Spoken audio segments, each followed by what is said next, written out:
So I'm an independent, right? I voted for Republicans and Democrats in my life. Here's why I'm voting for Joe Biden, and this is what I tell people. I think, and I make no apologies, I think Donald Trump is a despicable human being. And number one for me is I want someone in office that is going to be respected by people, and he respects others. I believe Joe Biden to be a decent man. I believe he's a good father. He's a good husband. That has nothing to do with politics. It has nothing to do with policy.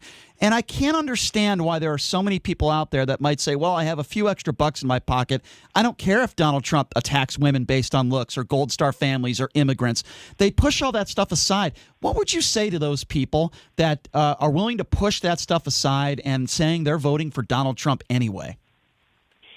Yeah, what I would say to them is I would appeal to the need that all of us have right now for a collaborative leader, for a leader who can bring us together and not drive us apart. The toughest challenges that we have to face today can only be faced by bringing people together, whether that's climate change or building an economy that works for all of our people or building our country back better.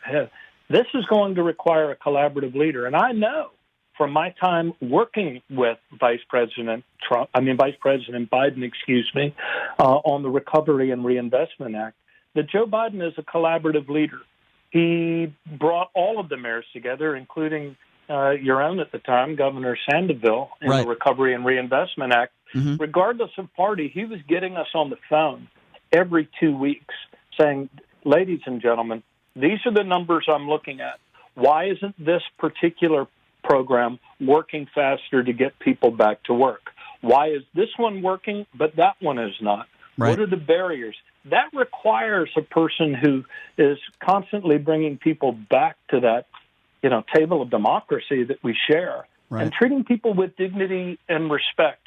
I have never met an effective collaborative leader who demeaned other human beings, mocked them, let alone one who would, belittle the service of our veterans. What do you make about that? Do you think he said that, Governor? Do you think he said that now that we're talking about that? Losers and suckers. I talk about what he said about John McCain, and that's why I believe it. What do you make of that? Do you think the president called our brave men and women in uniform suckers and losers? Yes, I do. And I believe that what you see is what you get. You saw how horribly, I don't know what the word is, petty, demeaning he was to John McCain, even in death. He didn't want to lower the flag on the White House. Right. He talked about the fact that McCain was captured meant that he was a loser.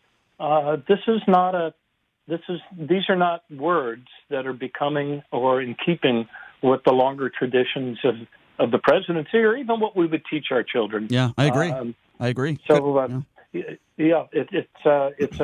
it's a strange thing to see a person saying these things. But again, I think it speaks to the fear that a lot of people, let's be honest, a lot of people that voted for Donald Trump,